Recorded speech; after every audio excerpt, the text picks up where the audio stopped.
kita mulai pelajaran, marilah kita berdoa bersama-sama. Bismillahirrahmanirrahim. Rabbi zidni ilma warzuqni fahma. Amin ya rabbal alamin. Berdoa selesai. Baik anak-anak, tadi absen dulu ya nak ya. Marwah Azhara, tadi Ibu. Nova Ramadia, tadi Ibu. Terus pakainya kali ini apa? Sholat berjamaah sama minggu kemarin. Minggu kemarin kita sudah belajar apa anak-anak? Ya, sholat berjamaah yaitu apa saja? Pengertian, kemudian apa? Dasar hukum, dan kemudian apa? Makmum dan makmum. Alhamdulillah masih sedikit ingat ya. Kemudian anak-anak, sebelum Ibu melanjutkan ke materi berikutnya, Ibu review dulu ya materi yang kemarin. Ini ada soal, nanti dikerjakan ya soal tugasnya ya.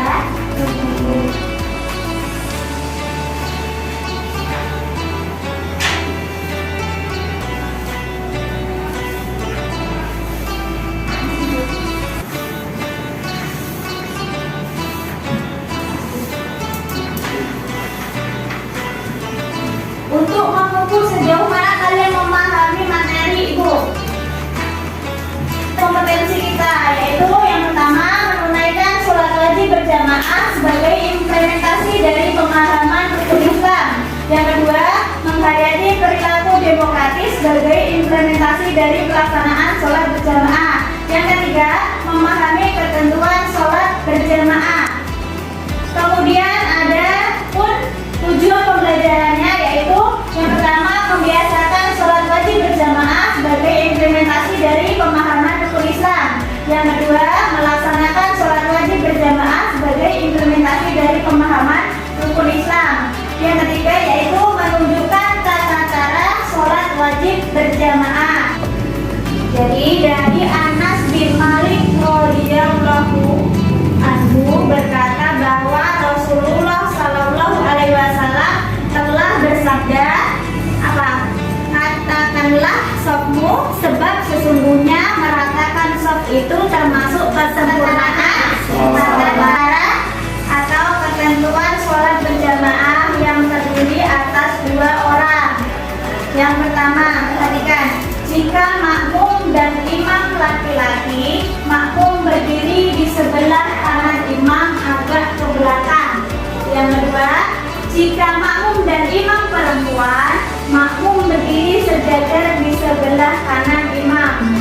Yang ketiga, jika imam laki-laki dan makmum satu orang perempuan, posisi laki-laki sebagai imam lurus di depan makmum. Baik anak-anak, kita praktekkan dulu. Yang pertama, jika makmum dan imam laki-laki, makmum berdiri di sebelah kanan imam agak ke belakang. Silahkan Raisa dalam mesin masuk ke depan.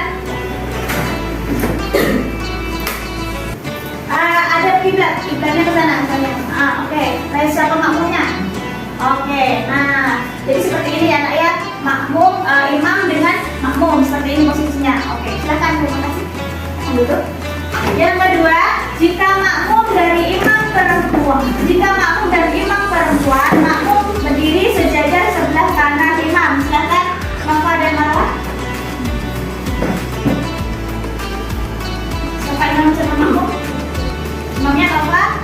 Oh ya, jadi posisi sejajar menghadap kiblat. Nah, sampai di sini paham anak-anak? Paham. Selanjutnya yaitu ketentuan sholat berjamaah yang terdiri atas 3 orang. Yang pertama, jika imam laki-laki dan semua makmum laki-laki atau perempuan, posisi imam berdiri di tengah-tengah. Semua makmum berada di belakang imam. Penempatan shaf bermula di tengah lalu menyamping ke kanan dan ke kiri. Nah ya. Yang kedua, jika imam laki-laki dan makmum laki-laki dan perempuan, posisi makmum perempuan paling belakang dan makmum laki-lakinya di depannya. Ya, jadi pertama imam, kemudian makmum laki-laki, baru makmum perempuan. Ya. Kemudian yang ketiga, jika imam perempuan, posisi imam di tengah dan makmum perempuan berada di kanan dan kiri imam. Oke. Tata cara sholat berjamaah Yang pertama yaitu sholat berjamaah diawali dengan azan dan iqamah ya. Kedua, barisan sholat atau shaf harus lurus dan rapat di belakang imam, diisi oleh laki-laki baru perempuan. Bu, kalau misalnya perempuan dulu boleh nggak? Tidak boleh ya. Yang ketiga, bacaan sholat imam ada yang nyaring, bahasa Arabnya jahr, dan ada yang dilirihkan atau sir, bahasa Arabnya ya. Bacaan yang dinyaringkan, bacaan takbiratul ihram. Seperti apa bunyinya takbiratul ihram? Nah, selanjutnya takbir intifal, tasmi dan salam.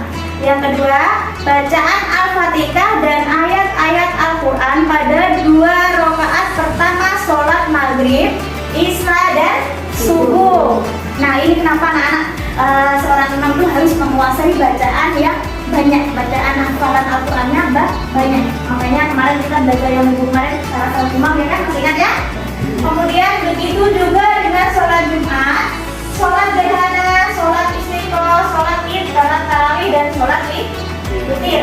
Kemudian yang C, bacaan amin bagi imam dan makmum setelah imam selesai membaca surat Al-Fatihah. Ya, yang biasanya amin itu tidak usah dimain-main ya, rasa musik bukannya amin panjang itu tidak boleh ya. Kemudian yang keempat, makmum harus mengikuti gerakan imam dan tidak boleh mendahului gerakan imam. Kenapa?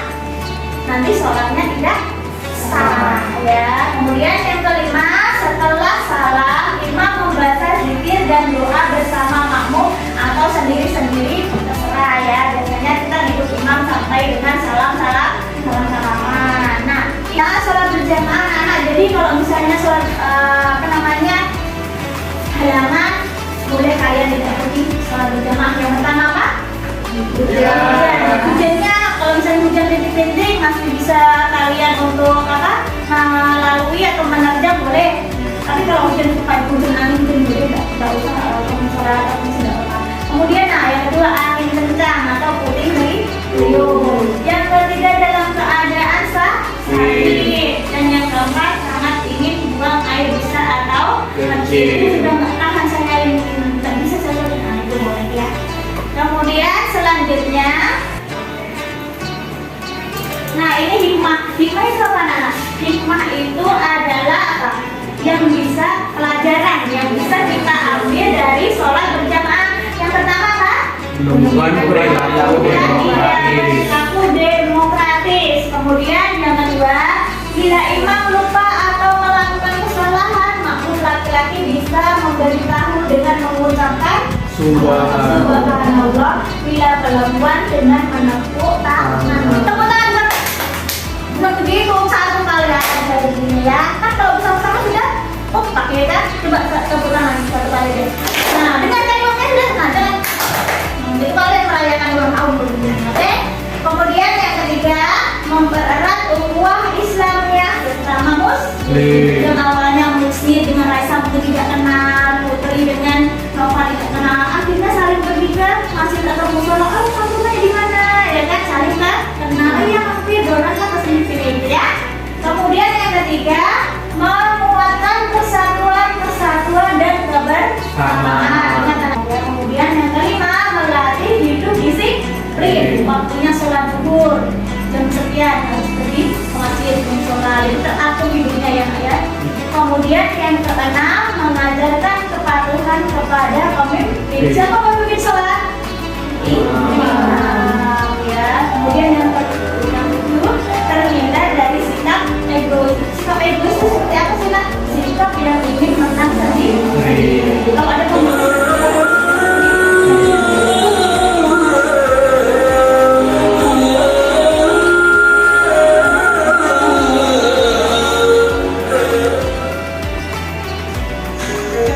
Assalamualaikum warahmatullahi wabarakatuh. Selamat pagi anak-anak. Bagaimana kabar kalian? Apakah baik-baik saja? Saya harapkan kabar kalian baik-baik saja. Oke, berjumpa kembali di mata pelajaran pendidikan agama Islam. Oke, hari ini kita akan membahas tentang tata cara sholat berjamaah. Yang pertama, sholat berjamaah diawali dengan azan dan iqomah. Tetapi kalau tidak memungkinkan, cukup dengan iqomah saja. Barisan sholat atau shaf di belakang imam diisi oleh jamaah laki, sementara jamaah perempuan berada di belakangnya. Yang selanjutnya, di dalam melaksanakan sholat berjamaah, seorang imam membaca bacaan sholat, ada yang nyaring atau jar dan ada yang dililihkan atau sir. Membentuk 3 kelompok, kemudian kita kerjakan LKPD-nya. Ibu bagi LKPD-nya. Nanti silakan dipresentasikan perwakilan satu kelompoknya ya. Dikerjakan. Baik, anak-anak sudah selesai? Ya, silakan sekarang maju perwakilan kelompoknya. Silakan. Kelompok 1 siapa? Kelompok 2 siapa? Sip. Silakan kelompok 3. Putri atau siapa? Baca dulu soalnya.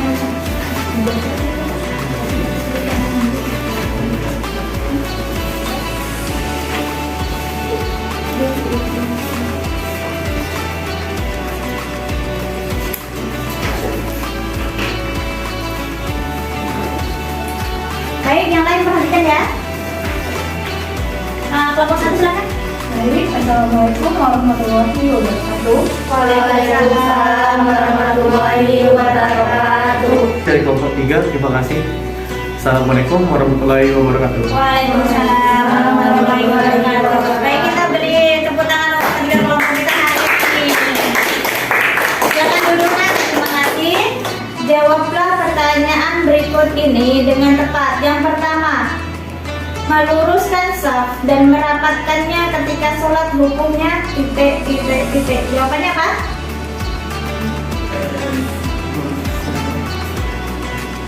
Apa tadi untuk kesempurnaan sholat? Apa jawabannya? Ya, boleh. Sebelum Ibu tutup pelajaran kita pada hari ini, tidak lupa Ibu selalu mengingatkan kalian untuk sholat di rumah ya nak ya. Kalau bisa diusahakan sholat berjamaah. Berapa pahalanya? Ya, 1 dengan 27 pilih mana? 27. Kalau Ibu yang paling bagus adalah kelompoknya musik. Tepuk tangan untuk kelompok yang musik. Untuk yang lain harus semangat ya nak ya, selalu berusaha memberikan yang terbaik. Oke, baik anak-anak, gimana belajar hari ini? Seru tak? Ya. Kemudian untuk minggu depan jangan lupa tugas-tugasnya dikerjakan ya Raya, dan juga kita minggu depan akan praktek insya Allah. Akan kalian berdoa terlebih dahulu. Pada kelasnya dipimpin doa, mungkin bisa doa kafaratul majlis. Sebelum mengakhiri pelajaran, marilah kita berdoa bersama-sama.